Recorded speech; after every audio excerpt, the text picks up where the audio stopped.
that we can call to order at 1:01 on April 19. And let's begin by introducing, for all the commissioners to introduce themselves. I'll begin since I'm already talking. My name is Julie Johnson. I'm a Historic Preservation Project Manager, and I was nominated by the community at large. Erin? Hi, I'm Erin Hummel. I'm a landscape architect, and I was nominated by the American Society of Landscape Architects. Graham? I'm Graham Johnson, a Preservation Project Manager nominated by the Denver Planning Board. Gary? I'm Gary Petrie. I'm an architect and I was nominated by the Denver Planning Board. Thanks, Gary. Ann?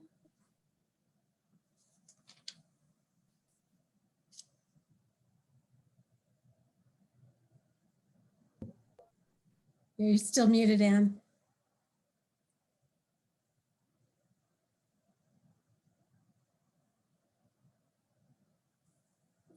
She's not coming in. Ann is not working.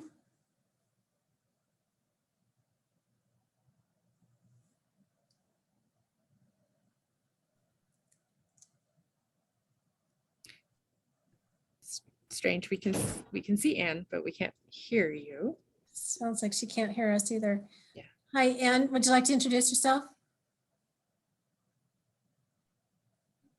She did speak earlier.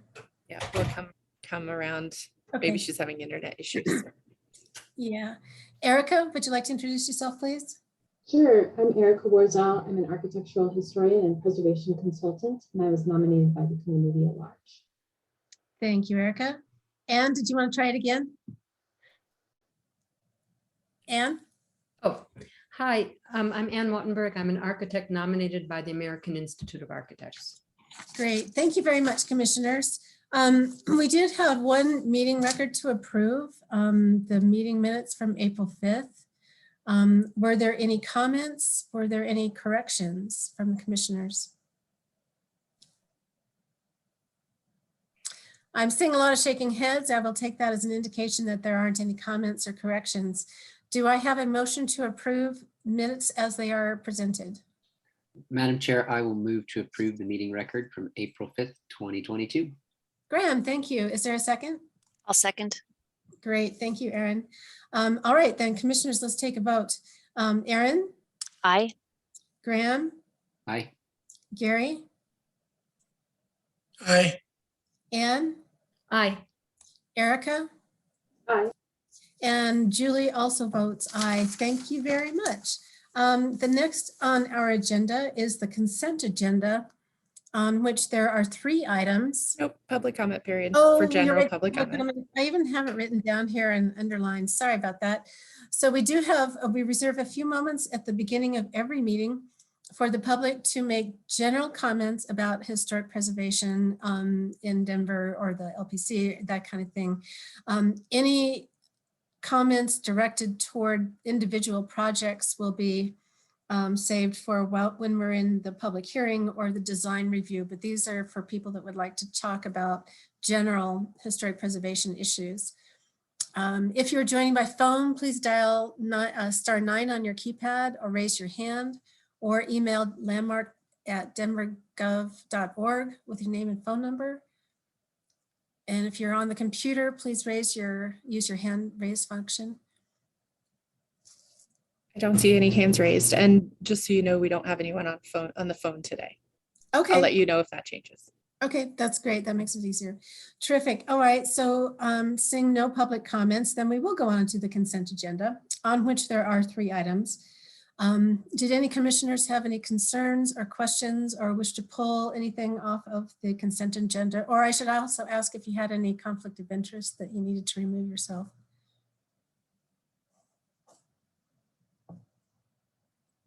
Again, I am seeing a lot of shaking heads. I'm going to assume that means that you agree with the consent agenda as presented. Do I have a motion to approve the consent agenda? I can make a motion. Thank you, Ann.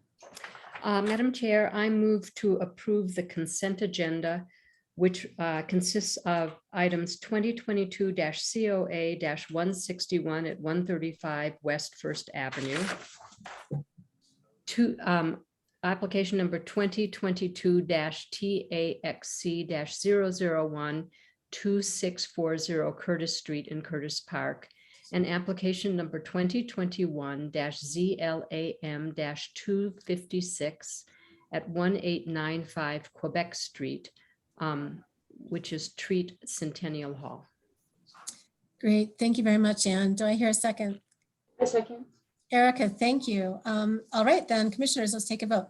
Aaron, Aye. Graham, Aye. Gary, Aye. Anne, Aye. Erica, Aye.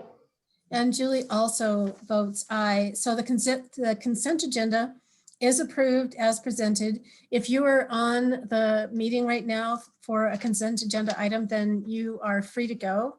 Of course, you are welcome to stay with us as we go into the public hearing, but you don't have to. Your project has been approved. And so now we are moving into the public hearing process. I will announce the public hearing agenda by the address, and then commission members announce any ex parte contacts or conflicts of interest. Staff member will introduce the application and recommendation. Commissioners can question the staff. The applicant presentation is limited to 10 minutes, and commissioners may question the applicant. There's public comment period, and that's 3 minutes per person. If you would like to speak regarding the specific project and you are not part of the applicant team, you can please use your hand raise function. Let's see, after the public comment period, staff will clarify if necessary, commission will deliberate, and then the commission will move and vote. I will first call the public hearing to order. And it's the public hearing on 2022-COA-106 650 Downing in the East 7th Avenue District. And Evan is our staff member. Evan, take it away. Hello, good afternoon, everyone. Let's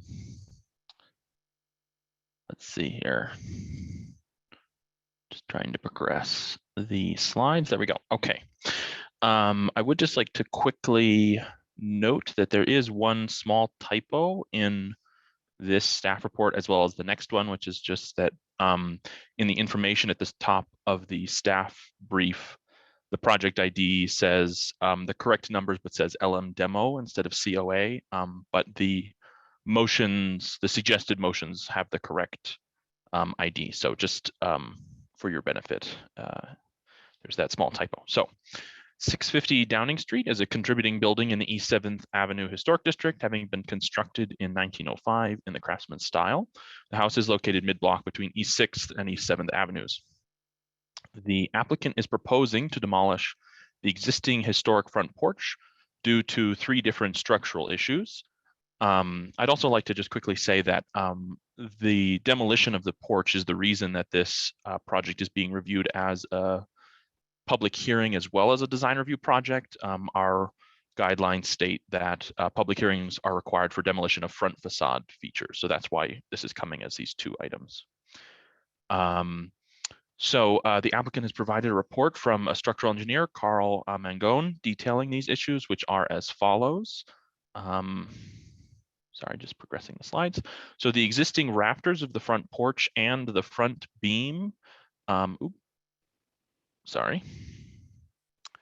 So the existing porch roof rafters and the front beams at the base of the decorative truss are overstressed and would need to be reinforced or replaced to meet current code requirements.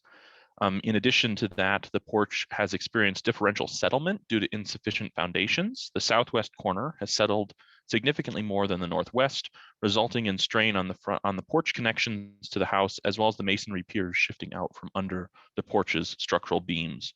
So that image on the left is a photo showing that southwest corner where you can see those 2 beams should be centered on that pier, but due to the sublimation of the pier, it's sort of pulled out from underneath those beams. And then several years ago, the northwest corner of the porch was struck by a falling tree, which caused irreparable damage to several major wooden structural elements and displacement to the masonry piers below. Staff did discuss with the design team whether there were options other than demolition and reconstruction of the porch, such as underpinning and selective replacement of damaged wood members. However, the engineer has stated that given the extent of the long-standing issues and the damage from the tree impact, such an approach would not be feasible. He has therefore recommended that the entire porch be removed and reconstructed with stronger foundations and a more substantial roof structure to meet the current code requirements. Given the evidence provided in the engineer's report, staff have found that removal of the front porch would allow for reconstruction and would be appropriate and are recommending approval.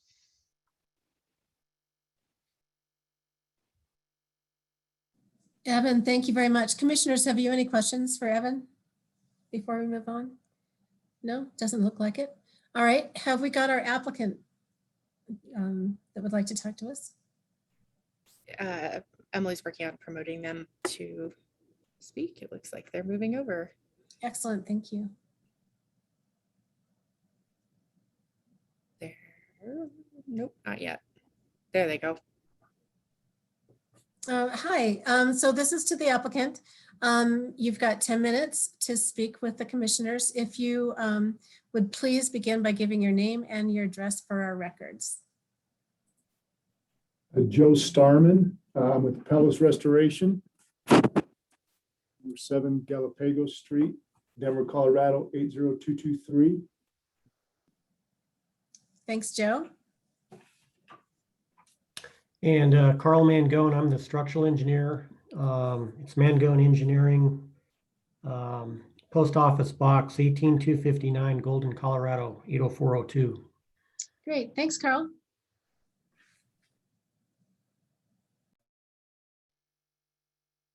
You can begin anytime. I know initially when we did take this project on, we're just trying to make sure that we keep the integrity of the historic nature of the structure. And Mr. Mangone wrote up a report to where I think we're going to be able to keep that. We understand the woodwork and some of the detail work. We're going to try to keep that as consistent as possible when it comes to the rebuild, as well as using as much of the existing brick as possible upon the demolition from the structure.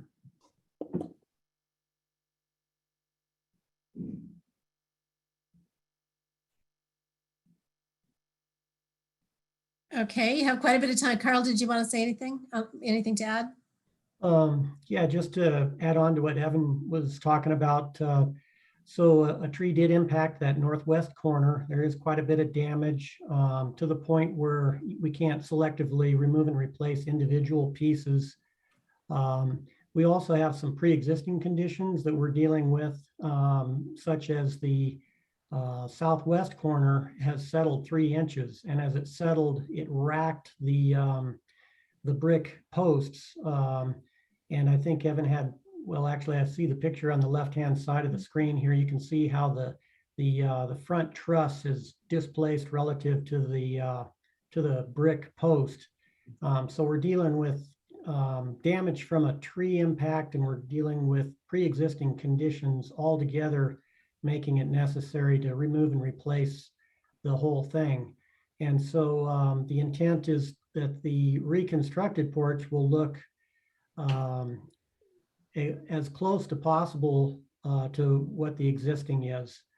There will be some structural enhancements above and beyond what the existing construction was, but most of those are being hidden or installed behind the front elements so that you can't see them from the street. Namely, in that right picture, there's a truss. You see the 2 brick posts, and there's a green element, beam element you see coming from the right, and it sits on top of the 2 brick posts, and that's a truss. And we're actually going to put a steel tube that has essentially the same size as the original piece of lumber. There will be a wood element on the front that you'll see, and then the steel tube on the back side, which will add strength. And from a visual standpoint, it will look very similar to what's there. So we've also encouraged the contractor, as he does the demolition, to to save pieces. Some of the architectural features, such as like in that right picture, you'll see that beam that extends to the left there and the decorative feature on the end of the beam. We're encouraging the contractor to save decorative elements like that and use them as templates for the reconstruction. Okay, great. Thank you very much. Commissioners, have you any questions for the applicants? Gary? I have questions, but they have to do with the reconstruction, so I'll wait until then. Okay, fair enough. Commissioners, any other questions regarding the deconstruction? I Ann? have a question. Am I correct that some of the cladding is going to be thin brick? Did I read that in the? No. No, okay, sorry, my mistake. All right, any other questions, commissioners, for the applicants before we go into public hearing? All right, then we will open up to public hearing. If you are joining by phone, oh, you're not, well, you might be joining by phone by this time. Star 9 on your phone keypad to raise your hand, or email landmark@denvergov.org. If you're on the computer, please use the hand raise function, and you will have up to 3 minutes to provide your comment. Jen, do we have anyone? We do have someone by phone. They have not raised their hand. So just so you know, for the future. Okay. But we don't actually, I'm promoting the applicant. The property owner was not here earlier, and so they have been moved over, but your time for comment has passed, unfortunately. So we for the demolition portion. So no public comments at the moment. No public comments. All right, then I guess what I do then is I close the public hearing portion of our discussion and go on into deliberation. Commissioners, did you have any other questions for staff before we begin? And I'm just going to say that we're not going to move the applicants back over because they are here for the next one. So Sure. Applicants, if you could just go on mute. This is closed deliberation, and you can't chime in during the deliberation, but Julie will call on you when it's time for the design review portion. Yep. Great, thanks, Jen. All right, commissioners, what do people think? What are your comments on the deconstruction or demolition of this porch?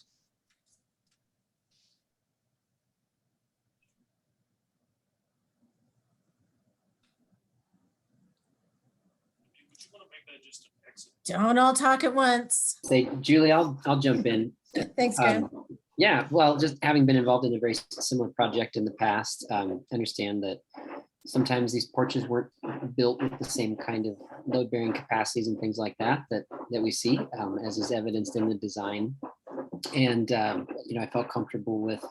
I know we'll get into it with many of the details in the reconstruction. So, understanding the damage that's happened and the correction that is being proposed here.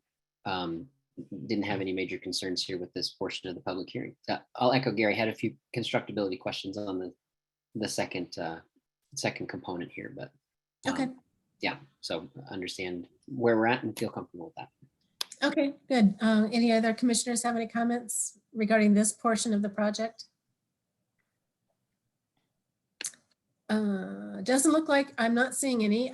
Do I hear a motion from the floor? I can move. I move to conditionally approve application 2022-COA-106 for the demolition of the front porch at 650 Downing Street as per design guidelines 2.4, 2.12, and 2.35. Presented testimony, submitted documentation, and information provided in the staff report, with the condition that a replacement plan be approved prior to beginning demolition of the front porch. Erica, thank you. Do I hear a second? I'll second. Thanks, Graham. All right, then let's take a vote. Commissioners, Aaron, Aye. Graham, Aye. Gary, Aye. Ann, Aye. Erica, Aye. And Julie votes aye as well. All right, so the first portion of that particular project has been approved. We're moving out of the public hearing and now into the design review. This is also the design review version of this particular project. It's 2022-COA-106 at 650 Downing. Evan, take it away. Okay, we'll move right in. Okay, so we're all familiar with the site and the prior action that the commission just took. So the applicant is proposing now to reconstruct the porch that they're also proposing to demolish to match the existing appearance as closely as possible using primarily salvaged materials from the demolition. The overall dimensions of the porch and the various dimensions and detailing of the masonry structure will remain, will match the existing exactly. Decorative wood elements will be recreated by reinstalling salvage elements or by creating new to match in material and detailing. While the overall appearance of the proposed reconstructed porch will match the existing almost exactly, there are several changes in dimensions or materials that should be noted. There we go. Okay, so this is the roof, porch roof rafter plan. So the porch rafters will be increased in size from 2x6s to 4x6s to meet current code requirements. Staff have found that this size difference will be minimally perceptible as it will only result in a change in the depth of the rafters as opposed to their height. So, when viewing this from the street, you won't necessarily perceive that additional depth in the rafters. The masonry base of the porch will be constructed as a brick veneer over a reinforced concrete foundation and core. This change will also not be perceptible as the entire reinforced concrete structure will be clad in salvage brick to match the existing appearance. I do just want to touch on this quickly because I know Anne brought this up just a moment ago. The proposal, it will be a brick veneer, but they will be full width bricks. And again, the intent is to use salvaged bricks from the existing porch. So staff didn't have any concerns about the durability of that construction. The floor of the porch will also be replaced with a concrete floor as opposed to the current frame floor. The new floor will meet the brick porch base and overhang it to match the condition of the existing frame floor. So you can see that here in the right-hand section drawing where that floor kind of extends over the edge a little bit with the railing above it, which does match the existing condition. Staff found that given the extensive masonry base of the porch, this change in material will also not be readily perceptible. And this is a change that was requested by the property owner to increase the durability of the porch floor. I will note that there, and I addressed this a little bit in the kind of guideline analysis in the staff report, there is a guideline that discusses not replacing wood porch decking with concrete or synthetic materials. But staff discussed this, and our interpretation was that this is really meant more in reference to primarily frame porches. And so because again, this floor is mostly wrapped by the masonry piers and the masonry structure, this could be viewed a little bit differently. But of course, the commission is welcome to interpret that on their own. And so then the last element, which Carl had started to mention, is that the decorative truss at the front porch currently consists of paired beams with decorative ends. In this image here on the top right, you can kind of see where these, the lateral and then the perpendicular beams cross each other with the paired beams with decorative ends. So for the one that sort of crosses across the front of the porch, the rear of these two beams will be replaced with a hollow structural section steel beam to provide adequate support for the porch roof above. The engineer has specified that the ends of these this beam will be shaped and then closed to match the existing carved ends of the wood beams. So, and then as well, the outer of the two beams will still be wood to match the existing. And so staff have found that this change will also likely not be readily perceptible. And just for a little bit of guidance here, these are the two of the sections through the roof of the porch, kind of crossing the length of the house, following the length of the house. So you can see there at the bottom of each of these, the wood beam at the front, and then in red, that hollow steel section beam which will be set behind.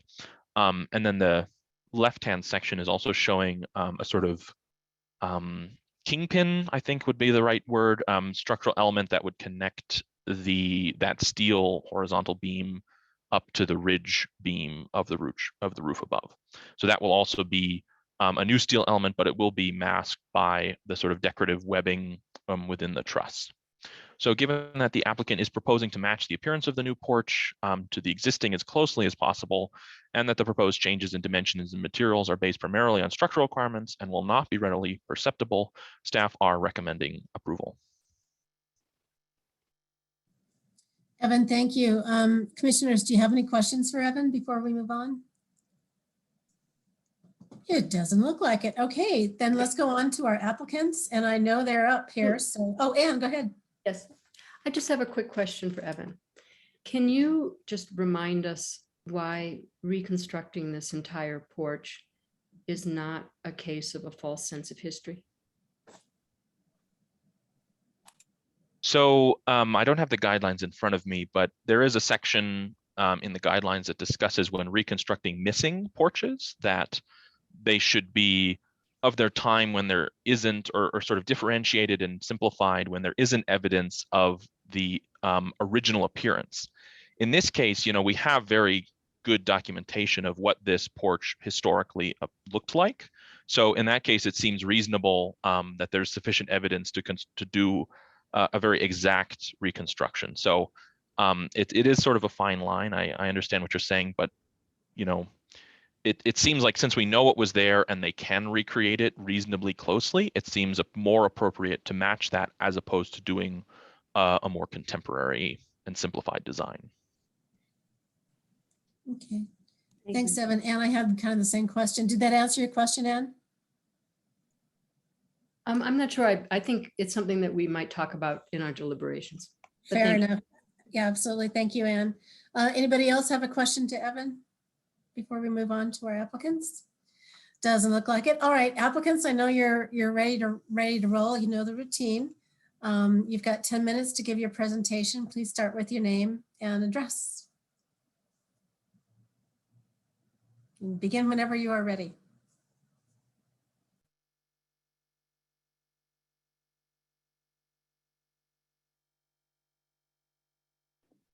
I'll just start here. I think Evan I'm the structural engineer, Carl Mangone Engineering, Post Office Box 18259, Golden, Colorado 80402. As a structural engineer, I think Evan did a very nice job of explaining from a structural standpoint how we're going to be matching as closely as possible, and how we have made some structural enhancements but have concealed them in such a way that they're not perceptible. So that's about all I have to add. I second Joe Starman, Palace Restoration, 7 South Galapago, Denver 80223. I second what Carl said. I think Evan did a great presentation as far as the basis of the repairs as well as the reconstruction, and don't have too much to add to that. Okay, great. Joe, thank you very much. Commissioners, do you have any questions for the applicants before we move into deliberation? Gary does. Go for it, Gary. I understand that you are going to reuse as much of the brick as possible. Do you have a source of matching brick to replace anything that you need that might be damaged too much beyond reuse? And the second part of that question is, this brick was laid with a very fine buttered joint. Is the intent to replicate that buttered joint as well? I think it's probably only 1/8 of an inch to 3/16 of an inch thick, and that's because these these hard pressed units were larger than the modular brick that's common today. So to replicate the dimensions and the appearance, both the reuse of the brick as well as the butter joint and the mortar mix is going to be essential.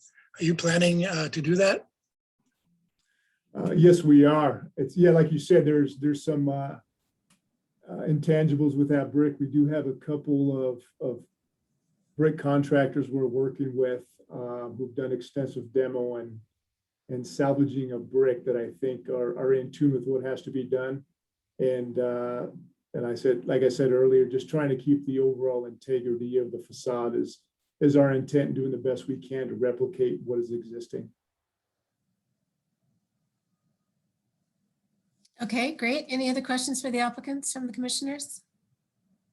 I've got one, and I think it's a simple clarification here, Madam Chair. I was curious, under the slab, the detail calls for a 4-inch void.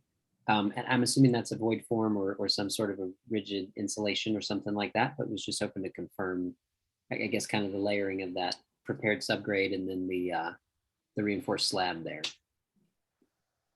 Yeah, that's a structural front porch. So it is reinforced and designed with a void underneath to isolate the slab from the soil.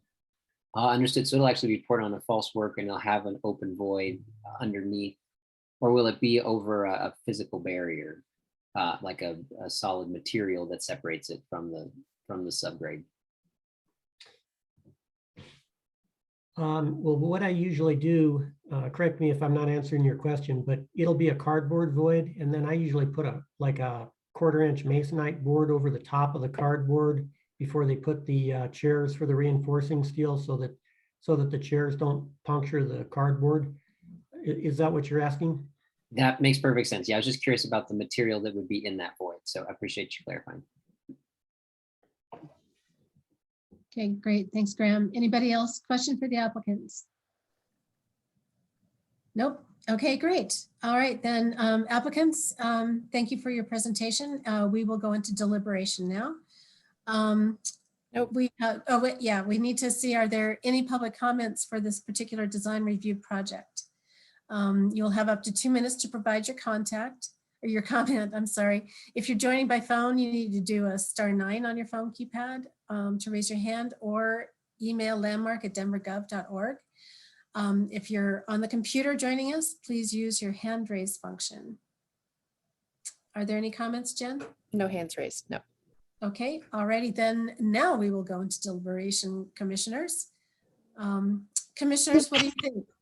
Go ahead, Erica. Yeah, so I'd like to just jump straight into the question of false sense of history. Sure, go for it. Because I think this is a kind of important one to clarify. So guideline 2.12 talks about replacing architectural features that can't be repaired. And this in relation to the Secretary of Interior standards for rehabilitation, number 6 of which is basically saying the same sort of thing. Both the design guideline and the Secretary of Interior's guideline talk about when replacing these features, they need to match in material, design, etc.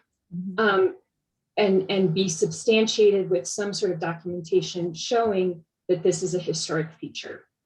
So when we talk about creating false sense of history, what we're talking about is when we are putting on features that didn't historically exist on a building, or have been changed substantially enough that they look different than they did historically, and could be confused for historic construction when they're contemporary. That's why we also talk about that in relation to new designs. But in this case, what we're really doing is replacing a deteriorated feature that cannot be repaired, which is why we all agreed that demolition was appropriate. But in such, we have very clear documentation of what the historic porch looks like, because we have all the physical evidence. Therefore, replacing it to match as closely as possible design, materials, etc., is very appropriate and is actually required by our design guidelines and the rehabilitation guidelines. Erica, thanks. Would anybody like to add and have a comment on that? Any further comments regarding? So Erica, you were in support of the design as presented. Is that kind of what you're saying? Yes, that's correct. And Okay, I don't think it gives a false sense of history.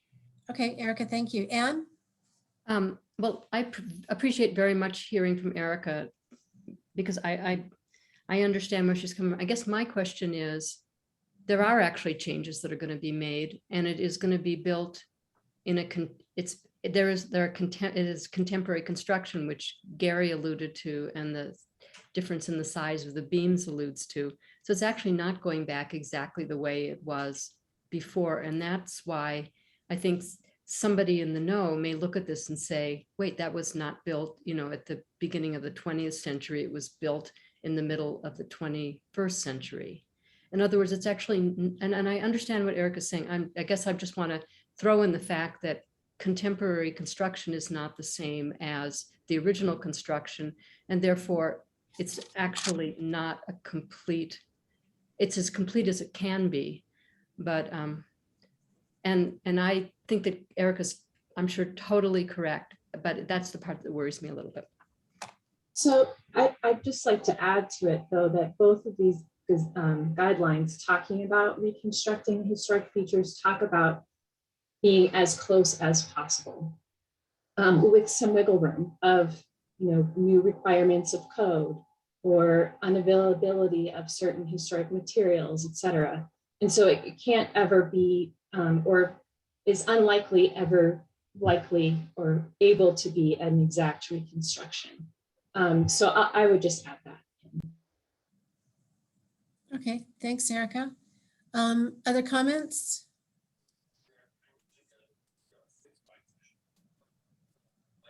Gary, did you want to say something about, you had some questions about constructability, or are you good with that now?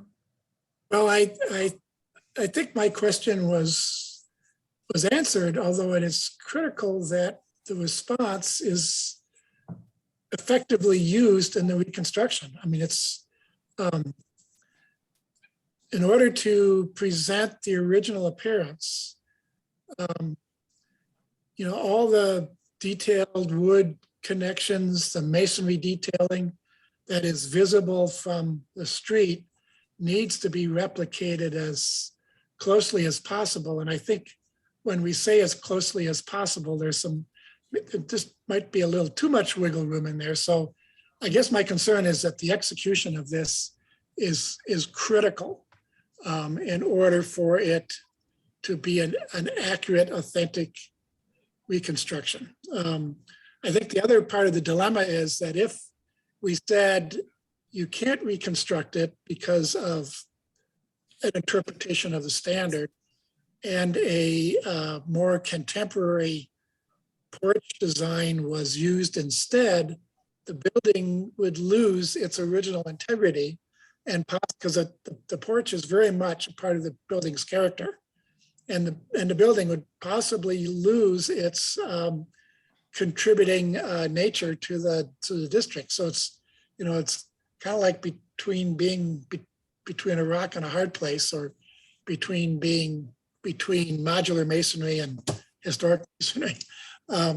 So I support what they're doing, but can't stress enough that its final execution is absolutely essential to being a successful project. I also think that the details show some use of brick where it may not be necessary, like on the inside underneath the porch. And that might just be a detailing error, but the brick that doesn't show because it's actually underneath the porch doesn't need to be brick. And so that could be a source of some of the reuse of brick that's going to be necessary for this. I'm not suggesting that they change it, but I do think it's unnecessary to have brick below the slab of the porch on the inside where it is buried in a concealed space. I think that's all I really need to say. I think Graham would probably agree that this is going to be a challenging project. There are some restoration masons in town that can do this, but not, and it's going to take that because a contemporary mason just isn't used to laying brick this way. In fact, the brick was probably laid using a technique that was called the Denver swipe, which was a method of buttering brick that I think is lost to history. I think the only thing I know about it is that it existed once upon a time.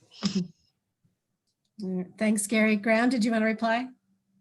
Oh, no, I agree. I think as Gary has pointed out, it's a beautiful home, and the detailing in the masonry really does a lot for the character. And so having a qualified mason, which is, not something that our guidelines say is a great friendly comment. And I think something that will help to make a tough, small footprint, but lots of logistics here, be a successful outcome.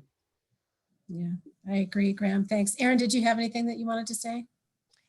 No, I support the application as presented, and I do greatly appreciate Erica's explanation of restoration versus reconstruction and appropriateness. So I appreciated that. Yeah, as did I. Thank you.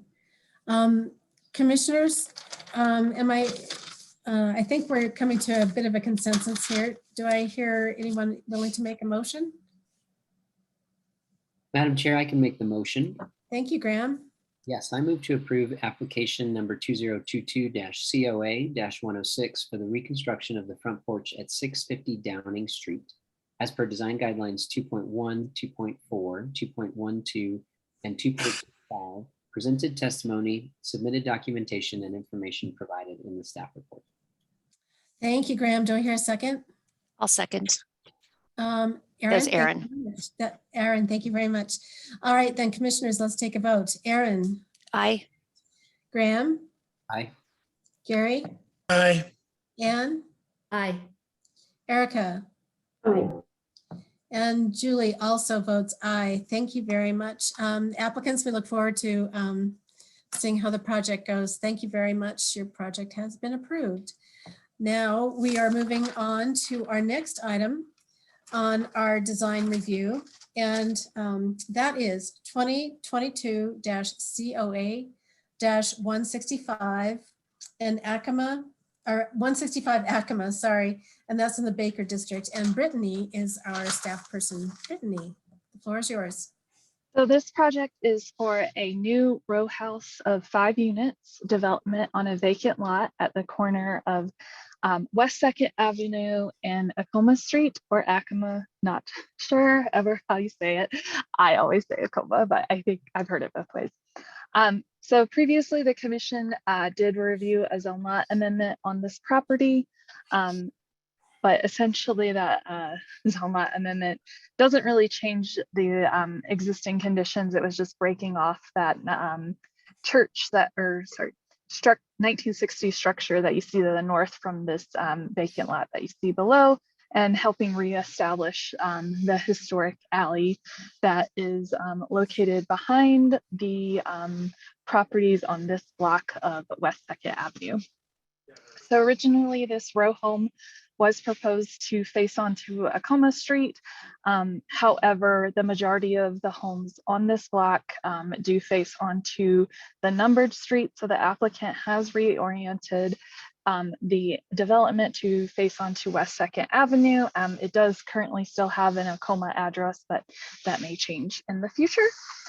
So the row house footprint is 65 feet by 5 inches, 65 feet 5 inches by 42 feet 7 inches, and it will have a total height of 30 feet 2 inches, and that's measured up to the penthouse level of this structure, but up to the parapet of the 2-story main massing, it will be 23 feet 8.5 inches.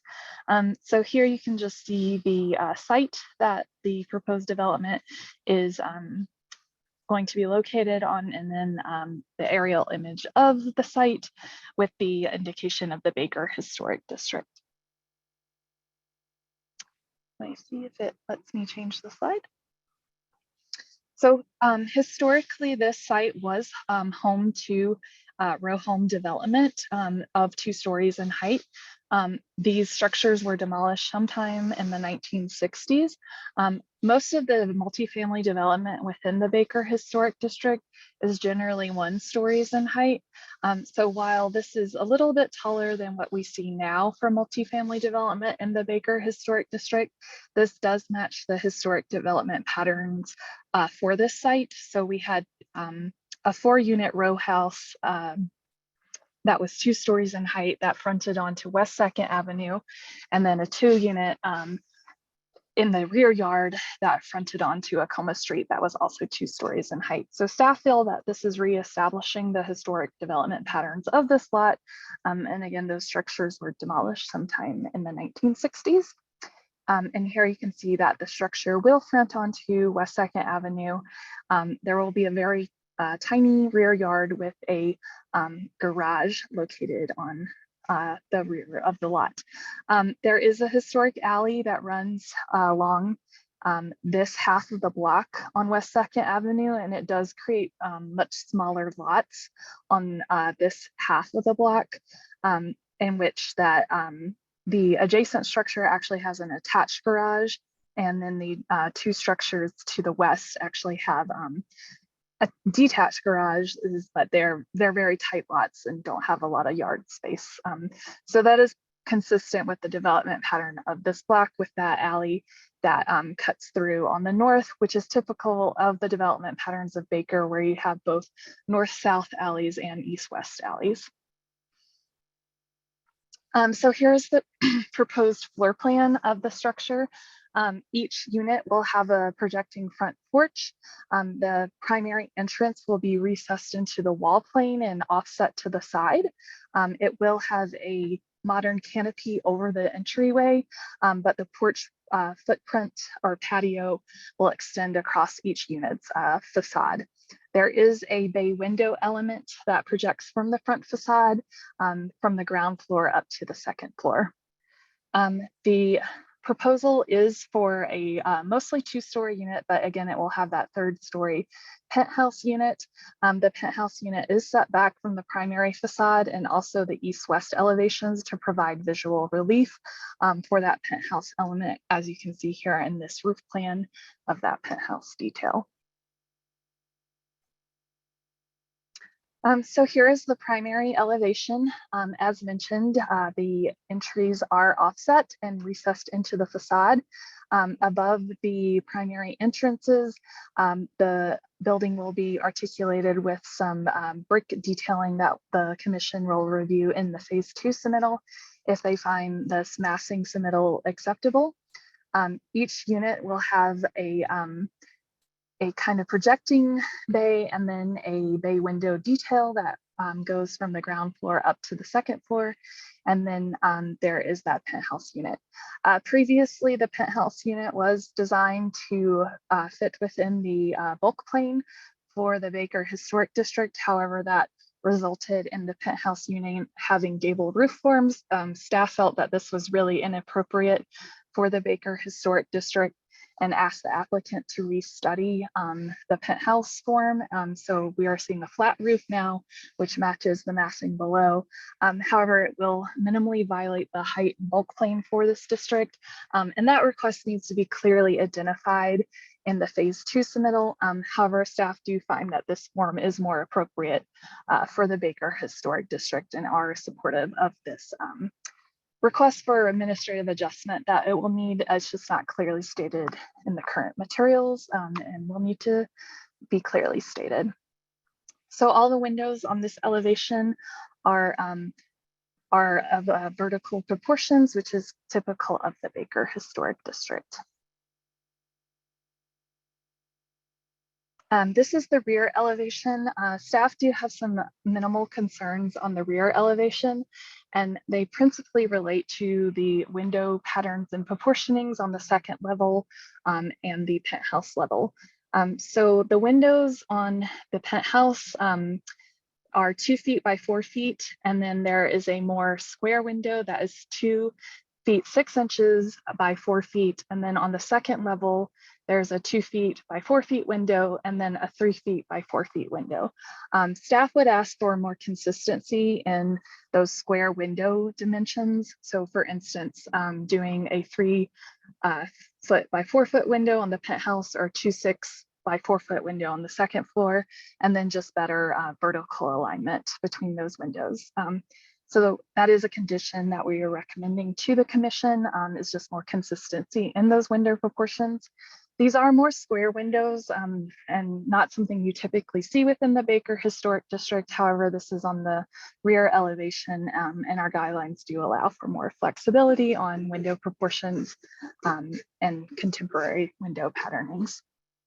The second floor of this unit will be cantilevered over the ground floor in the rear, and that's just to create additional yard space as this lot is very tight.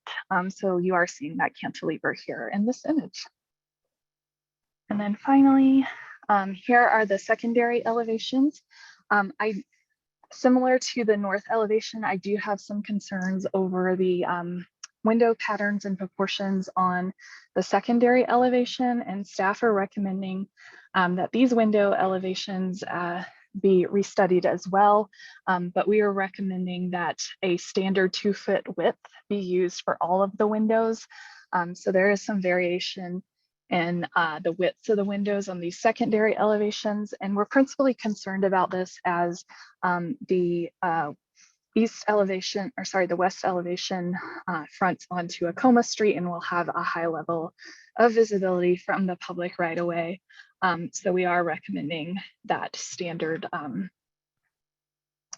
unit of measurements there for the east and west windows on the east elevation.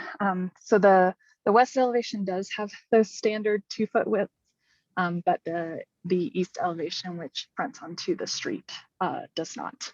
So we are recommending that change as well to the massing. This is the garage structure. It's a fairly simple 1-story garage with carriage house inspired doors. It is one massing. The garages will not be separated here, but each unit will have a single 1-car garage bay that fronts onto the alley, and then a man door that allows access into the rear yard.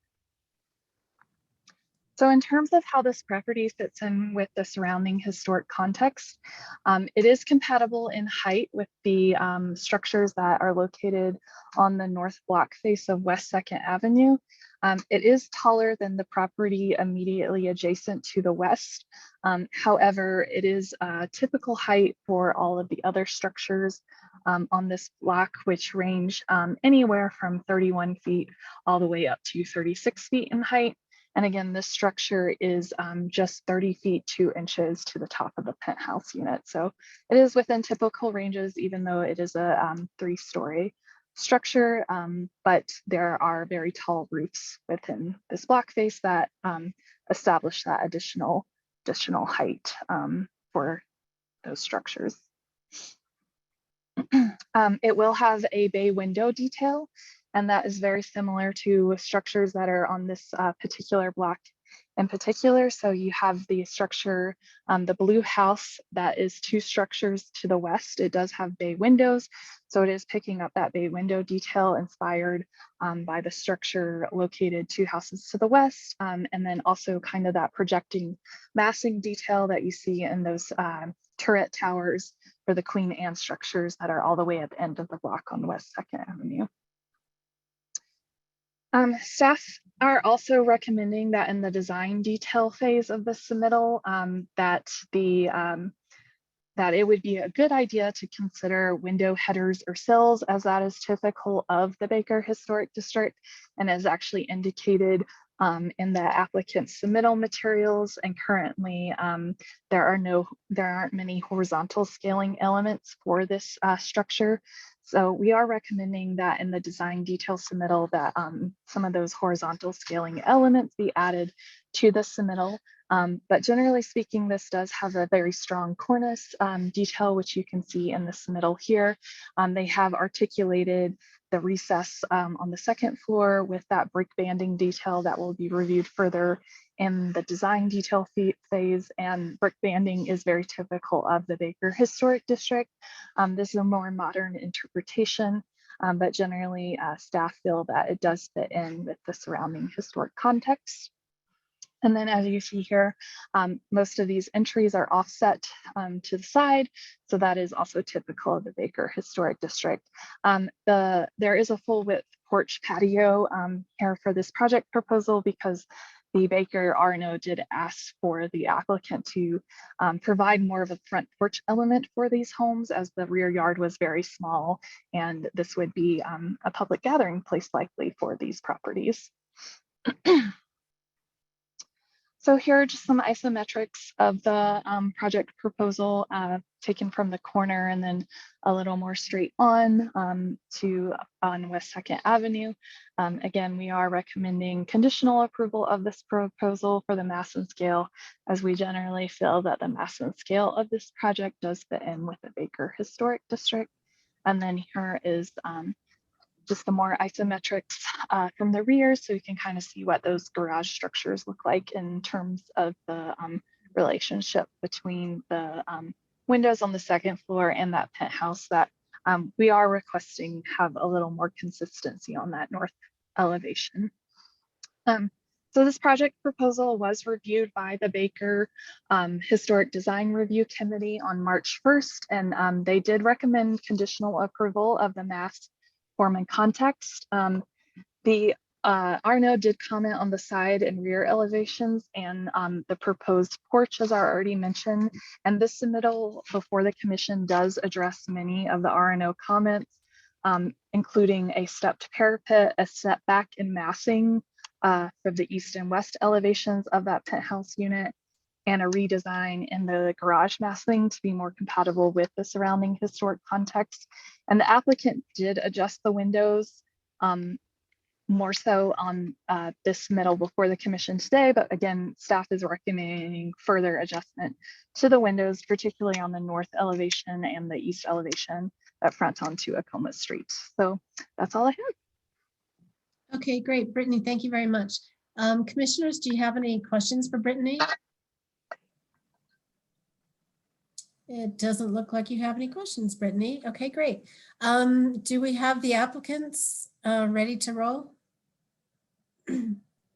Emily's working on that. Yep. Excellent, Emily. Thank you.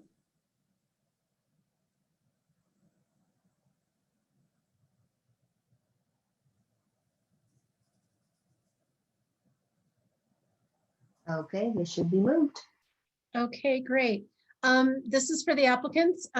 You have 10 minutes to give your presentation. And if you could please begin with your name and your address before you start, that would be great for our records. And then you can begin whenever you are ready. Thank you. Sure. So my name is Alexis Trick and address is 1335 South Inca, Denver, 80223. I will start off by saying that Brittany did a really great job describing the project and really outlining the scope. So the only thing that I really want to emphasize or respond to would be the comments that the staff gave to us for the massing submittal, and is we are open and willing to reassess the standard 2-foot window size on both of the side facades. So that's something that we will go back and reevaluate, as well as the windows on the rear side. Getting a more consistent window type is definitely something we can look back into. The next one would be the brick detailing. Although we didn't detail it out for just the massing study yet, it is our intent to assess how we want to work in details like a window or a sill, and how that applies to ours specifically, as well as really detailing out what that parapet and cap and that front brick detailing looks like. But as she did mention, we made some adjustments to the front porch. The RNO expressed to us that they care heavily about the neighborhood interaction, and that was something that we agreed needed to be a prominent feature as well, not to mention the fact that it is a large feature in the Baker district. But other than that, I believe Brittany covered most of everything. Alexis, thank you very much. Commissioners, are there any questions for Alexis, for the applicant?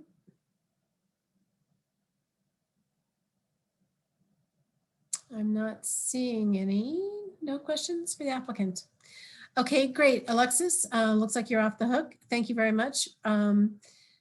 Commissioners, did you have any questions for Brittany before we go into deliberation? Oh, we're not going to deliberation. We need to do public comments before we do that. I'm so sorry. Is there anyone by phone, Jen? Okay. We don't have yes, we do have someone by phone. We have 4 people already lined up, so we're good. And the phone number raised their hand. So okay, good. Yeah. All So right. dial *9 on your phone keypad to raise your hand, or email landmark@denvergov.org. And those of you on the computer already know to use your hand raise function. You will have 2 minutes to provide your comment. And so let's begin. Amanda, you're first. And I see you've unmuted yourself. Hi all, this is Amanda Masters. I live in the Baker neighborhood. My address is 410 Acoma Street. And I want to recognize our applicant for the additional design changes they've made. This building was pretty plain and boxy when first shown to me in the Baker zoning meeting. So I appreciate the additional cornice, brickwork, and the bump outs for the windows in the front. But I still feel, especially if this is going to be oriented south, and a major part of this project is facing Acoma, that there can be additional details added to the east facade, both the building and the garages, additional brickwork, cornice, any kind of detail that could be added to the side to make this more appealing and more reasonable with the district and the streetscape. I'm looking at the page 24, where it shows both the east facade and the north facade, and there really is no design added to that work. And I'm hoping for cornice work or brickwork to really make the aesthetics on both the Acoma side and the north side more appropriate for those walking the neighborhood. Okay. That's all I had. Okay, thanks, Amanda. All right, our next. Yep, Ozzy's next. Ozzy, you're welcome to unmute when you're ready. Okay, great, thank you. So my name is Ozzy Friedrich at 528 West First Avenue. I chaired the Landmark Committee meeting, and I would like to recognize the changes that have been made by the applicant, but I feel that the changes don't fully address the comments that we made in our neighborhood review letter. The foremost is the attention to the side and rear elevation, similar to what Amanda Masters was just saying, and especially to how the structure turns the corner, because I think our neighborhood row homes that are located on corners have various thoughtful ways of doing that. And the porches, I think it is an improvement to have the seating area outside there.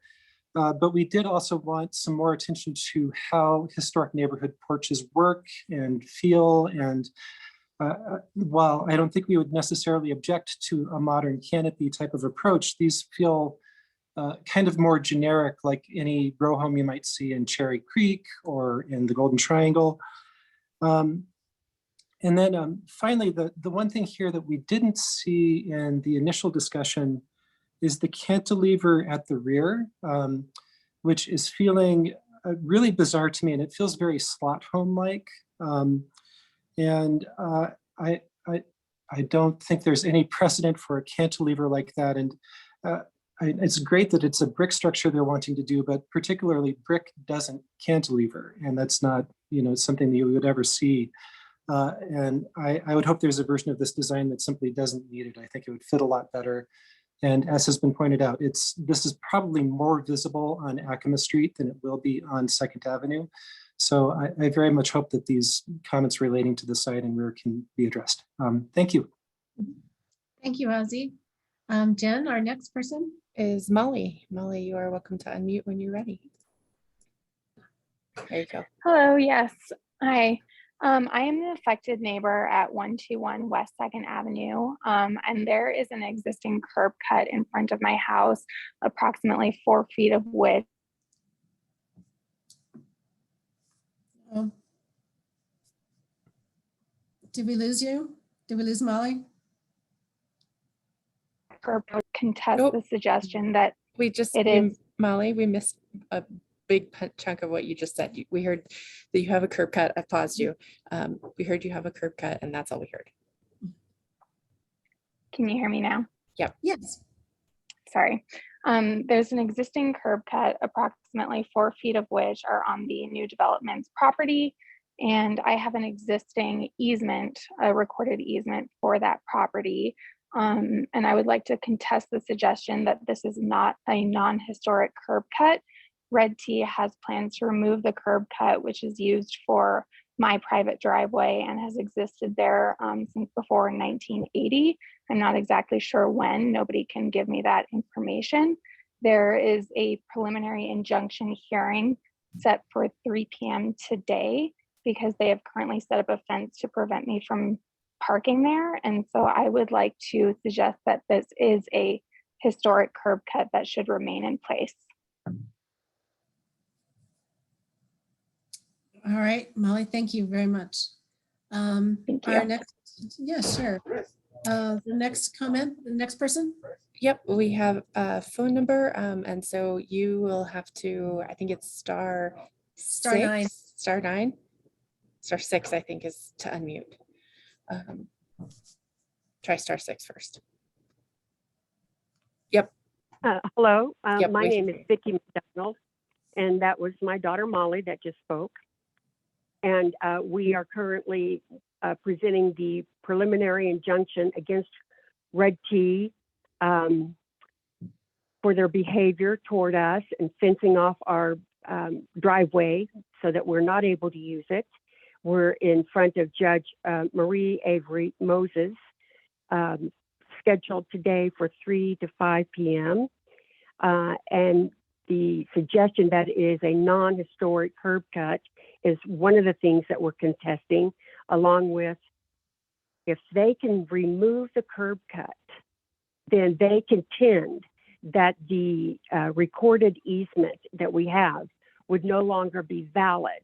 So they've declared all of it to be invalid and have fenced us off from using our property.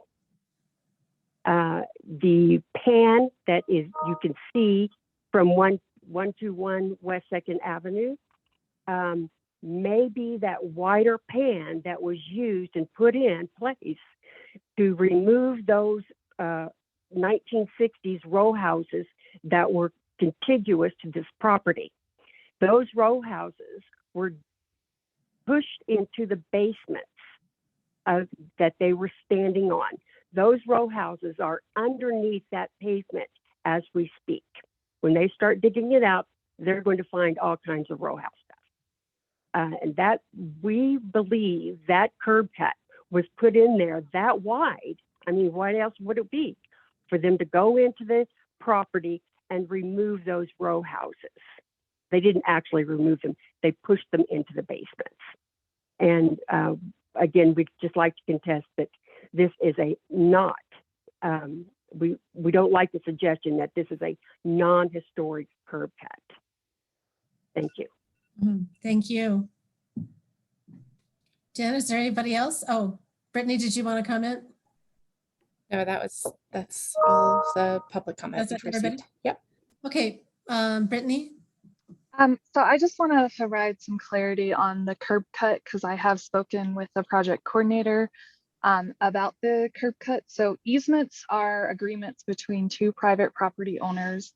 They're not anything that the city itself gets involved in.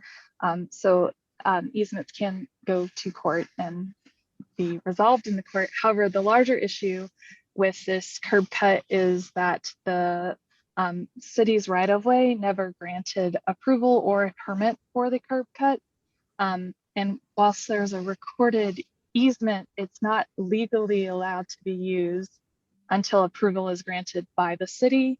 And the city is requesting that that curb cut be removed from this site and project, as it's not something that is currently permitted or allowed. So I can't speak on the disagreement between the two property owners, but from the city perspective, that curb cut is being requested to be removed.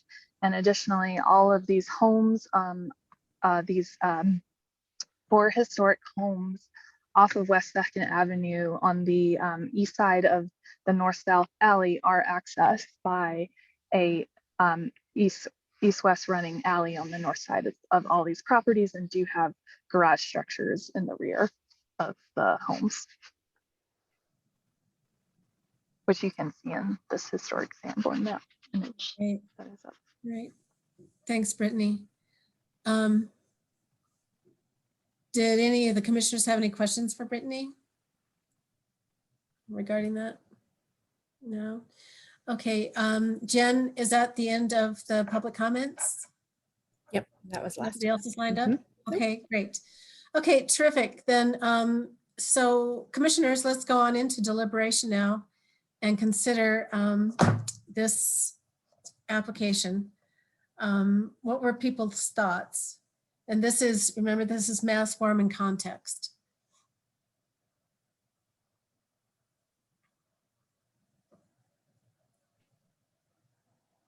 Julie, is it Okay. fair to maybe start, just because we've talked about it most recently, by confirming, and this may be a question for our attorney, but I think that with respect to the curb cut and easements and everything else, as Brittany just described it, that I believe falls out of the purview of the commission here, but I just wanted to confirm because that was recently discussed for So that. that's how I would understand it, but let's hear from Adam.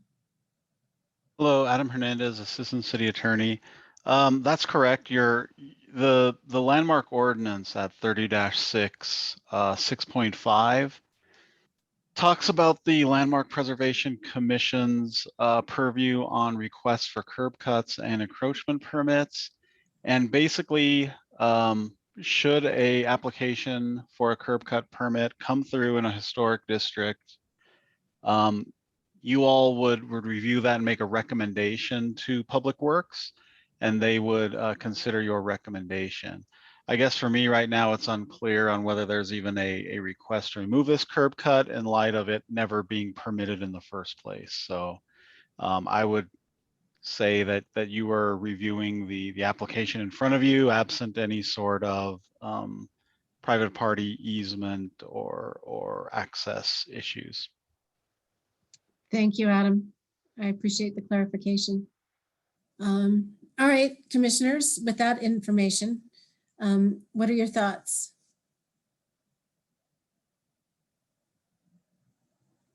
Mass, form, context.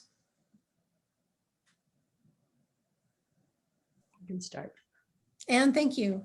Well, I think the applicant has done a very nice job on the elevation that faces 2nd Avenue. And I think the thing that's most successful about it is the articulation of the planes. Perfect. Which shows the sort of back and forth and kind of breaks them up. And I think that makes it very, compatible with the neighborhood, with the neighborhood configurations. I think the one thing that sort of kills it in the elevation is the penthouse, because the penthouse is such a complete block. Now, of course, the elevation that we're seeing is not an elevation that anybody would ever see. And I think that that has to be taken into consideration. But I think it would be more successful even from across the street if there was some articulation in the penthouse planes. And so that's one thing that I might suggest to the applicant, is that some kind of application. And then I also wanted to speak a little bit about one of the comments had to do with this building not turning the corner. And I have to agree that it does not, especially because it's on a prominent corner in 2 directions. It doesn't really, it has such a really lovely face, on 2nd Avenue, and such a completely, almost as if it was in a side yard look, facing Acoma. And so I think that for a lot of reasons that this elevation really needs to be restudied just in the context of its turning the corner. All right, thank you, Anne. I actually agree with that, especially about turning the corner. Graham, Erica, thoughts? And I agree. I appreciate you bringing that public comment back around on the corner. I think staff otherwise has done a nice job here. One other public comment that I think, again, maybe a friendly comment, doesn't necessarily feel like it's a make or break, but you know, that front porch condition versus kind of just an entry condition, I know is a nice historic context nod. So appreciated that comment in light of our historic context language in the guidelines, but otherwise I'm in agreement with the staff report. Okay, Graham, thank you. Erica, what are you thinking? Yeah, I agree with what both Anne and Graham have said. I'm also I am slightly concerned about the cantilever, but it's small. So I don't know, I guess if anyone has strong feelings about it, I'd like to hear, but it seems a little awkward to me and definitely not kind of keeping with the historic context, but it is fairly small. But otherwise, yes, I agree with the staff report. Gary, hi. I agree with what's been said about the corner, and I also agree that the cantilever's it's questionable, it's odd. This is not a historic form, and the design that's being advocated here is a very historic form, so that that the design needs to be consistent throughout. So the cantilevering the second and third floors like that is just not a consistent. It's not consistent with the rest of the character of the massing. So I suggest that they do something to either I think eliminate the cantilever, or at least the appearance of the cantilever, which can be done in a couple of ways. And I'm not going to suggest how that might be done. I'm just saying the appearance of the cantilever from Acoma Street just does not fit very well. Okay, Gary, thank you. Erin, did you have any thoughts? I have nothing to add. I agree with what's been said. Okay, great. All right. Alrighty. Then so I believe we're in agreement. People are supporting the staff's recommendations. Do I hear a motion?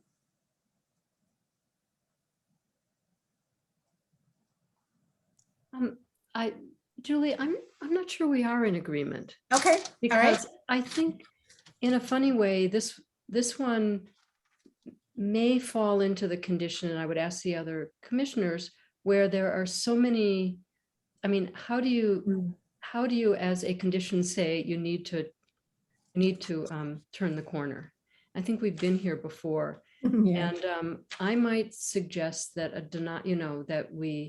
that we've given testimony, because I actually feel kind of strongly about the penthouse also, that we've given testimony and that we should think about a denial, because there are so many parts and pieces of this that really, it's close. There's some very nice things that need to be fixed. And I totally get that. Sometimes it's a lot easier on the applicant when we deny it, and then they can not have to worry about all the many conditions. Gary, did you have something to say? Yeah, I agree that to think that all of our commentary and concerns are going to be addressed in the detail, I think is being overly optimistic. I'd prefer to see the concerns addressed in a resubmittal of the mass form and context, because these issues are context issues, turning the corner and the cantilever at the back. So I appreciate Anne's throwing up the yellow flag for that. Thank you. Excellent. Brittany, considering information for the applicant, do you think that we have enough? Have we been specific enough to help the applicant with the next, should we deny this? Well, I mean, I can't answer that question for you.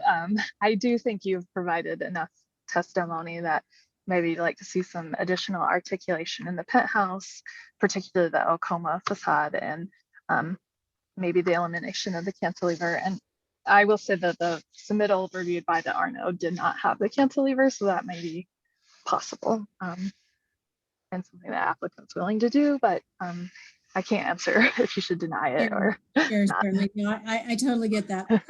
Just putting you on the spot for fun, Brittany. Commissioners, did you have any other comments that you wanted the applicants to have on the record, Graham? Well, I would say I don't disagree with Gary's comments that it's hard to capture larger conceptual kind of things, as Ann and Gary have mentioned, in conditions. So I see the logic there. I know as mass form and context, this project will come back for a final approval on materials and details as well. I don't know, is it worth asking the applicants, the risk, I guess, if it were approved now with our deliberation and with the current comments, is that if similar issues came back as part of a design review, it could be denied at that time versus now, and whether I don't know that if the applicant could be asked if there's a preference, or Ann and Gary, I'm maybe fumbling for words here. I guess it seems a little bit 6 one way, half dozen the other, understanding though that our deliberation does speak to these concerns that we would hope the applicant would address. And Brittany, yeah, feel free to chime in. Yeah, go for it, Brittany. If you approve the mass form and context, that is approved. It would essentially be this mass form and context. I personally felt the side elevation could be articulated with some design detail elements, but we as staff didn't have concerns over the cantilever, but that is a major massing element. So I would say if you have concerns over that, like if you approve it, it's gonna have that unless you put a condition in it. Well, and the other, Anne had concerns about the penthouse, and that's definitely part of the mass. And Erica. also, I would just add that, the issue of turning the corner, how the Acoma corner relates to the Second Avenue corner. I think there's so much that, so many options there that we need to kind of see that, what direction they want to take that. So I think it is appropriate to deny it at this time, but, with an acknowledgement that it seems like we all have a feeling that this is close and is successful in a lot of ways, but needs some further work that we would like to see before we move on to the second phase. All right, so we're coming to well, there's Graham. I appreciate both the clarification Brittany made and Erica's comment. I can follow the consensus there. Okay, yeah, so we're coming around to another consensus. All right, do I hear a motion? I'll make the motion. Thank you, Erica. I move to deny application number 2022-COA-165 for the phase 1 mass forming context at 217 Acoma Street as per design guidelines. Hopefully get these ones right since we are changing it to a denial. 4.1 through 4.5, 4.7, 4.8, 4.12, 4.18, 4.19, character defining features for the Baker Historic District, presented testimony, submitted documentation, and information provided in the staff report. Erica, thank you. Do I hear a second? Second. And thank you, Gary. And we have a special guest appearance from Adam Hernandez. I just want to make sure that you all are basing this motion correctly. Right now, you read the suggested motion for approval, which cited specific guidelines. So did you all feel that the guidelines you just stated in the motion, none of them had been met, and therefore that is why you're denying this? Really what you want to state are the guidelines you feel were not met and therefore were justification for the denial. And I'm just not sure if that was the intent or not. Right, sorry, and that's kind of why I threw in that comment in the middle of like, oh wait, shoot, I didn't verify which design guidelines. So maybe we can quickly go through that to make sure. I would recommend you look at 4.3, 4.4, and potentially 4.5 and 4.8. and 4.12.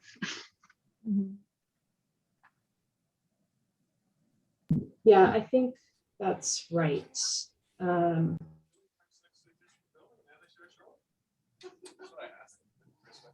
Would someone like to make a friendly amendment, or should I? I believe you can, Erica.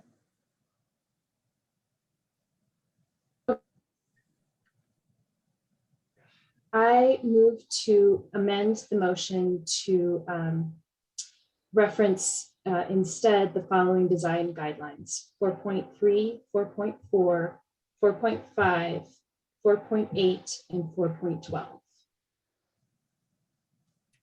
And I accept those modifications. Gary, thank you. All right, then we are ready to take a vote, commissioners. Aaron? Aye. Graham? Aye. Gary? Aye. Anne? Aye. Erica? Erica? And Julie, I also vote aye as well. All right, thank you very much, commissioners and applicant. We are on to our next and actually our last design review item for the day. It's 2022-COA-167 at 2633 West 36th Avenue in the Potter Highlands District. And again, that is Brittany. So our next application is for a 11-panel solar array on the primary roof of 2633 West 36th Avenue in the Potter Highlands Historic District. This is a contributing structure to the district, and the primary elevation faces the south, not the west, as indicated in the applicant's photos, and therefore the primary roof slope also faces south with the secondary roof slope facing north.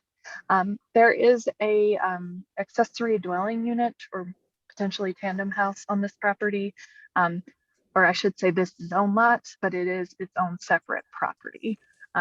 So I don't think it would be possible to install solar panels on the accessory structure for this this particular home, because the tandem house accessory dwelling unit is its own property, and even though they are on the same zone lot. So just some little tricky things about how Denver is. So the 11-panel array is proposed to be totally located on the south roof slope. And I apologize, I did have to rotate this image so it fit on the screen. But essentially the south roof slope is the primary street facing roof slope. And the panels are proposed to be located on the primary roof slope and the engaged porch roof slope. So they will all be in the front 2/3 of the roof. So staff is recommending denial of this application as the solar panels do face onto the primary street. They're not in an unobtrusive location, and none of the panels are located in the rear 2/3 of the roof. The solar PV equipment is located on the west elevation of the structure, which is along an alley. So it will have some visibility from the public right away, but this is where other mechanical and meter units are already located for the structure. So while we do have minimal concerns over the location of that equipment, it does seem like a logical place. However, we would not recommend the placement of these panels as shown currently. Okay, Brittany, thank you very much. Commissioners, do you have any questions for staff? It doesn't look like it. Okay, Jen, do we have the applicants available? I am going to have to I'm going to have to leave the meeting because I have a codes hearing, but Emily is saying that the applicant is not in attendance. Okay. If one of the members of the public is in attendance, could you please, and you are the speaker, the owner of the property, could you raise your hand? Maybe you're under a different name. Okay, no one's raised their hand. Nobody's raised their hand. And I did not hear back from this applicant. He takes a while to email me back, but he did testify before the commission at the last meeting. He is familiar with the process. Okay. All right, so should we go on without the applicant? Go on with deliberation without the applicant's presentation? Yeah, you'll need to do public comment. Okay, all right, we shall do so. Are there any public comments for this project? Go ahead, Brittany. Sorry, I keep moving it. She does too. I don't see any hands raised, no. No hands raised. All right. Seeing no public comments and no applicant's presentation, commissioners, let's go ahead and go on into deliberation. What do you think, guys? I'll just go ahead and jump in. I think it clearly doesn't meet our guidelines as far as placement of solar panels on contributing buildings. So I would agree with the staff report and that it should be denied. Yeah, I agree, Erica, as well. Any other commissioners? Well, I think last time we looked at a solar panel project a few weeks ago, the owners were possibly interested in waiting to see what the updated ordinance might look like. And, you know, just fundamentally the location and orientation of this one might be a candidate for that as well, if the applicant is able to hear our deliberation. So, but I agree. I think unfortunately as it sits, it does not meet the guidelines. Yeah, I agree, Graham. Any other commissioners, any other comments? The only comment I have, and it's not even addressed in the application, is if they were looking at the Tesla solar shingles, I would have a different opinion on it on this roof slope because they installed those a couple blocks from my home in Baker and they are really unobtrusive, the shingle options, which to me, this roof would be a good candidate for that style of solar panels. But I agree with staff that due to the design guidelines and placement of these, it's a denial. Thanks, Erin. All right, then commissioners, do I hear a motion from the floor? I'll make the motion. Thank you, Erica. I move to deny application 2022-COA-167 for the solar panels at 2633 West 36th Avenue per design guideline 2.33, character defining features for the Potter Highlands Historic District. Present a testimony, submit a documentation and information provided in the staff report. Thank you, Erica. Do I hear a second? I'll second. Erin, thank you. All right, let's take a vote then. Erin? Aye. Graham? Aye. Gary? Aye. Ann? Aye. Erica? Aye. And Julie also votes aye. So the application is denied as presented. Thank you very much, commissioners. Do we have any business items, Jen or Emily, or? We don't. Okay. No. All righty. Well, then thanks for hanging in there with me, guys. I will adjourn the meeting. It is, whoops, 2:34. And thank you very much. And I'll see you at our next meeting. All right. World record.